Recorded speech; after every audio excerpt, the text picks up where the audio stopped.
जय हिंद दोस्तों, त्यागी trading tips में आपका स्वागत है। दोस्तों, इस वीडियो के अंदर हम बात करने वाले हैं टोटल 2 शेयर के बारे में आपको जानकारी मिलने वाली है।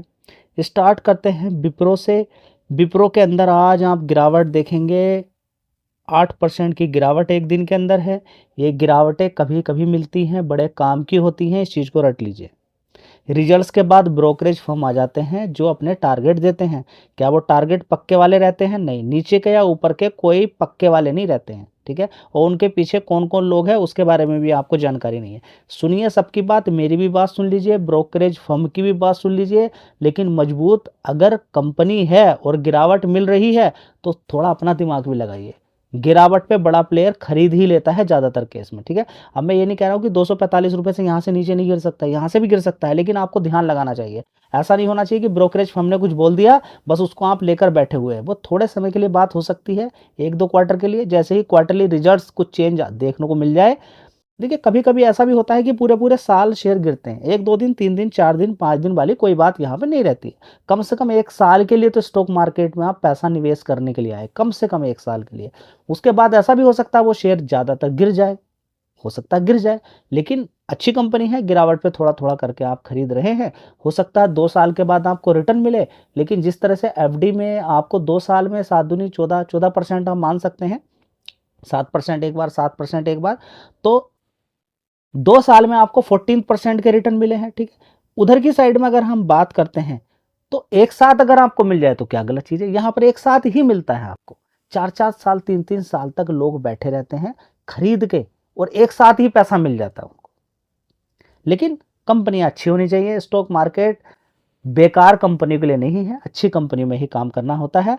विप्रो कंपनी आपको थोड़ा पैसा दे या कम पैसा दे या थोड़े दिन बाद पैसा बना के दे, लेकिन मजबूत है। यहाँ पर पैसे का कोई डर नहीं है, सबसे पहली बात तो हो गई है। 8% ब्रोकरेज फर्म के कुछ टारगेट की वजह से यहाँ पर देखने को मिला है। चलिए देख लेते हैं क्या बोला है। दोस्तों, यहाँ पे आप देख सकते हैं ब्रोकरेज फर्म का टारगेट। यहाँ पे CNBC TV18 की रिपोर्ट के अनुसार यहाँ पे देखेंगे, मॉर्गन स्टैनले की अगर बात करते हैं, टारगेट प्राइस यहाँ पर कटौती कर दी है। 270 रुपये से घटा के 242 रुपये के आसपास कर दिया है, ठीक है, जिसकी वजह से शेयर के अंदर धड़ाम से गिरावट देखने को मिल रही है। इसके अलावा और भी यहाँ पर एक ब्रोकरेज फर्म है, यहाँ पर आप देख सकते हैं, अलग है। जेफरीज ने भी अंडर वेट यहाँ पर कर दिया है, 220 रुपये का टारगेट दे दिया है, ठीक है। तो अब देख सकते हैं यहाँ पर रिजल्ट्स भी मैं आपके साथ शेयर करने वाला हूँ, उसमें आप देखिए क्या उसके अंदर कोई दिक्कत परेशानी है आपको, ठीक है। अब यहाँ पर अगर देखेंगे इंडिगो के अंदर कितनी दिक्कतें परेशानी अभी हुई थी हाल फिलहाल में। आज देखेंगे इंडिगो का शेयर कहाँ पर है, मैं आपको दिखा देता हूँ। दोस्तों, यहाँ पे देखिए छोटी मोटी चीज़ें कि टैक्स का नोटिस आ गया, छोटा मोटा कोई फाइन लग गया, उसकी वजह से शेयर के अंदर देखने को चीज़ें नहीं मिलती है।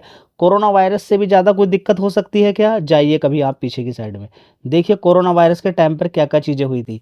बड़ी बड़ी गिरावटें यहाँ पर देखने को मिली, ठीक है। गिरावटें देखने को यहाँ पर मिली। देखिए शेयर ऊपर होता था 2100 से, गिर के नीचे पहुँच गया था काफ़ी नीचे की साइड। उसके बाद तेजी तेजी तेजी तेजी तेजी तेजी, लगातार तेजी। कोरोना वायरस के टाइम पर बड़ा बड़ा नुकसान कंपनियाँ पोस्ट कर रही थी, बड़ा नुकसान पोस्ट कर रही थी। उसके बाद देखिए आज की डेट में देखेंगे आप, लगातार तेजी तेजी है। 1 साल का लो देख लीजिए 3900, और 5 साल के अकॉर्डिंग अगर आप देखना चाहते हैं तो आप देख सकते हैं यहाँ पर, ये देखिए, और पीछे की तरफ आपको जाना होगा, 1600 रुपये लगातार तेजी। और थोड़ा सा पहले चले जाइए, देखिए लगातार तेजी तेजी है। कभी शेयर कितने का होता था यहाँ पर देखिए 2017 के अंदर, 2020 में देखिए 965 रुपये, बड़ी गिरावट यहाँ पर हुई, 1600 रुपये से 965 पहुँच गया था नीचे की साइड में। उसके बाद तेजी तेजी तेजी तेजी आपको देखने को मिल रही है, ठीक है। तो अच्छी कंपनी यही रिजल्ट आपको दिखाएगी लॉन्ग टर्म में। अभी दिक्कत परेशानी हुई, थोड़ी सी गिरावट हो गई, लेकिन फिर आप देखिए अभी नीचे की साइड से देखिए नीचे 4700 तक पहुंच गया था। उसके बाद देखिए आज कहाँ पर 4900। धीरे धीरे जो अपना 52 वीक हाई इसने बनाया था 6200 रुपये, आने वाले टाइम में आप देखेंगे वही ऊपर की साइड में तोड़ता हुआ शेयर आगे निकल जाएगा। तो क्या सीख यहाँ पर मिल रही है, आप ये बताइए। सीख क्या मिल रही है यहाँ पर? सीख ये मिल रही है कि एक मजबूत कंपनी, गिरावटें मिलती हैं तो एक अपॉर्चुनिटी ही देकर जाती। दोस्तों, मेरे रिसर्च करने का तरीका थोड़ा सा आपको डिफरेंट लग सकता है। देखिए 22,300 करोड़ का 1 साल पहले रेवेन्यू आया था, उसके बाद 22,500, उसके बाद 22,100 करोड़, उसके बाद देखेंगे 22,600 करोड़। कितना? 22,600 करोड़। अभी देखेंगे कितना है, 23,556 करोड़। खराब है क्या? आप कहेंगे खराब हो सकता है, नहीं हो सकता, आपका अलग अलग होता है। ये सारी चीज़ें देखिए रेवेन्यू वाइज अच्छा जंप है। खर्चे अगर कंपनी ने ज़्यादा दिखा दिए हैं, ज़्यादा थोड़े से ज़्यादा दिखा दिए नॉर्मली, ठीक है, सारा खेल क्या है कि प्रॉफिट कितना निकल कर है। लेकिन देखिए खर्चे भी कहीं सही डायरेक्शन में लग रहे हैं। मैं बार बार आपसे बोलता हूँ कि ऐसा तो नहीं कि कंपनी कोई इलीगल काम में पैसा लगा रही है, नहीं, खर्चे अगर कर रही है सही जगह ही लगा रही होगी ना पैसा, ठीक है। तो खर्चे भी अगर बढ़ गए तो क्या हो गया, कुछ कंपनी अच्छा काम कर रही होगी, ठीक है, लेकिन उससे कोई मतलब नहीं रहता है। ब्रोकरेज फर्म तो कुछ अलग ही चीज देखते हैं कि पहले ऑपरेटिंग प्रॉफिट 4,300 करोड़ था, अब 4,296 करोड़ कैसे रह गया। उससे पहले 4,200 था, उससे पहले 4,600 था, उससे पहले देखेंगे 4,500 करोड़ था। तो 4,500 से ज़्यादा आता, 4,300 से ज़्यादा आता, 4,296 रहेगा, ये अच्छा नहीं लगा। नॉर्मल सी और भी बहुत सारी चीज़ें होती हैं, चलिए इस चीज़ को छोड़ दीजिए।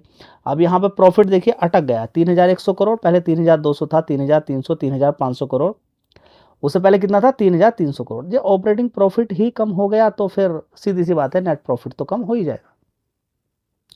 बस ये है जिसकी वजह से शेयर के अंदर गिरावट देखने को मिल रही है। लेकिन अगर आप इसको इग्नोर कर दें कि 3,100 कम प्रॉफिट होता है, 3,000 करोड़ प्रॉफिट कम होता है, तो यह गलती सबसे बड़ी है। कंपनी के अंदर निगेटिव नहीं गया है, प्रॉफिट कम हुआ है, और कम ज़्यादा चलता रहता है, तो एक बिजनेस है। हाँ, उसी हिसाब से शेयर के अंदर गिरावट, शेयर के अंदर प्रॉफिट हुआ कम, शेयर भाग रहा है या ऊंचाई पर है, तब आपको रुक जाना है। तो अगर यहां से गिरावटें मिलती हैं तो एक अच्छी बात ही होगी, ठीक है। चलिए देखते हैं आगे क्या होता है। अगला शेयर होगा BHEL। क्या आप ब्रोकर की रिपोर्ट पढ़ते रहते हो? देखिए रिपोर्ट पढ़ने में कोई बुराई नहीं है, लेकिन मैं कभी कॉपी नहीं करता हूँ। एक अच्छी कंपनी रिजल्ट्स ऊपर नीचे होते रहते हैं। करेंटली रिजल्ट्स देखने के बाद कोई अगर ब्रोकर जानकारी दे दे, उस पर आप रिएक्ट करना शुरू कर दें तो गलती हो जाएगी, ठीक है। अपना दिमाग लगाइए, ब्रोकर के चक्कर में आप पैसा नहीं कमा पाएंगे। वैसे भी आपका ब्रोकर या कोई भी ब्रोकरेज फर्म हो, आपको सही जानकारी देते हैं कि आपसे बोलते हैं कॉल पुट खेलिए, इंट्राडे खेलिए, सबसे ज़्यादा तो ब्रोकर ही लूटते हैं आपको। कभी कहेगा लॉन्ग टर्म में खरीद के डालिए या समय दीजिए, टाइम दीजिए, थोड़ा थोड़ा करके खरीदिए। वो तो कहेगा कॉल पुट खेलो, मेरा रेवेन्यू निकल कर आएगा, ठीक है। तो थोड़ा सा ध्यान देने वाली बात है। BHEL की अगर बात करते हैं तो सबसे पहले देखना ही जरूरी है कि 6 महीने पहले टारगेट कितने का प्राइस था, 200 रुपये का। 52 वीक लो कितना था, 176 रुपीज़ के आसपास। कितना हमारा 305, 305 से आज कहाँ मिल रहा है, 262 रुपये के आसपास, समझिए। पहले ये भी देखना है आपको कि 176 रुपये, बहुत सारी कंपनियां ऐसी होती हैं जिनके रिजल्ट्स आते हैं, ठीक ही रिजल्ट्स होते हैं, लेकिन शेयर भागा हुआ होता है पिछले 3-4 महीने के अंदर। तो रिजल्ट्स अच्छे आने के बाद उनके अंदर गिरावट शुरू हो जाती है, समझ बात आ रही है। तो रिजल्ट्स देखना, एकदम प्रॉफिट इतना आ गया एकदम खरीद लेना, जल्दीबाजी मत कीजिए। तुरंत पैसा नहीं बनता है, कभी बन जाएगा तो आपको एक आदत बन जाएगी और फिर आप रिजल्ट्स देखेंगे भी नहीं पूरे, बस प्रॉफिट देख लिया, एक हेडलाइन ऊपर से देख ली और बस हो जाएंगे पागल। कभी अच्छी कंपनी के अंदर प्रॉफिट गिर गया, ऐसा हो गया, निगेटिव सुन के उसको बेच देंगे, गिरावट पे खरीदेंगे नहीं, ठीक है। गलती होती है, वो गलती आपको नहीं करनी है, इस चीज़ को आप थोड़ा सा ध्यान बना के रखें। चलिए देख लेते हैं BHEL के रिजल्ट्स कैसे। दोस्तों अदानी की साइड से बड़े बड़े ऑर्डर्स इस कंपनी को मिलते रहते हैं, इसके अलावा और भी बड़े बड़े ऑर्डर्स मिलते रहते हैं। पावर सेक्टर से तो काफ़ी बड़े ऑर्डर्स मिलते हैं। एक साल पहले देखेंगे 7,200 करोड़ का रेवेन्यू था, उसके बाद 8,900 हुआ, फिर 5,400 हो गया, उसके बाद 7,500 करोड़ हुआ। अभी देखेंगे 8,400 करोड़ का रेवेन्यू इस कंपनी का देखने को मिल रहा है। बहुत अच्छी बात है, इससे तो कम है और एक साल पहले वाले से ज़्यादा है, बाकी के सारे क्वार्टर से बढ़िया है, ठीक है। लेकिन बात वही है, इसके भी खर्च देखेंगे आप, 7,900 करोड़ के हो गए। यहाँ पे लोगों को लगा धक्का कि इस कंपनी का ऑपरेटिंग प्रॉफिट तो बड़ा कम है, 545 करोड़ का, जो कि पिछले क्वार्टर से भी कम है, जबकि पिछले क्वार्टर में तो रेवेन्यू कम ही था।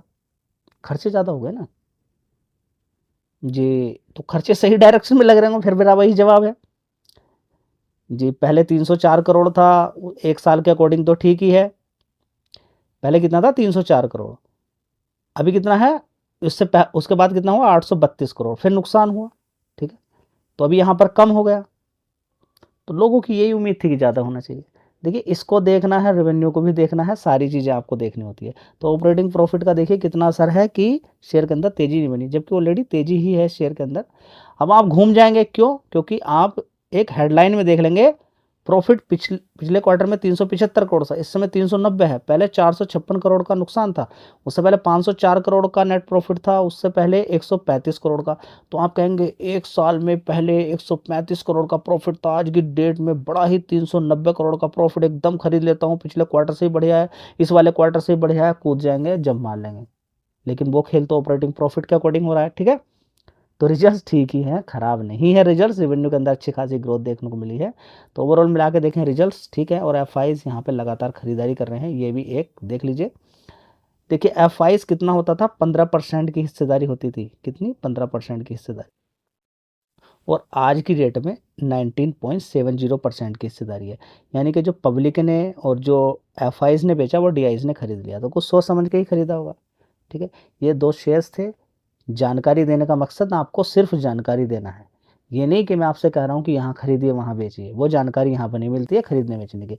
आपको मजबूत बनाना है ताकि आप खुद से ही डिसीजन ले सकें। धन्यवाद।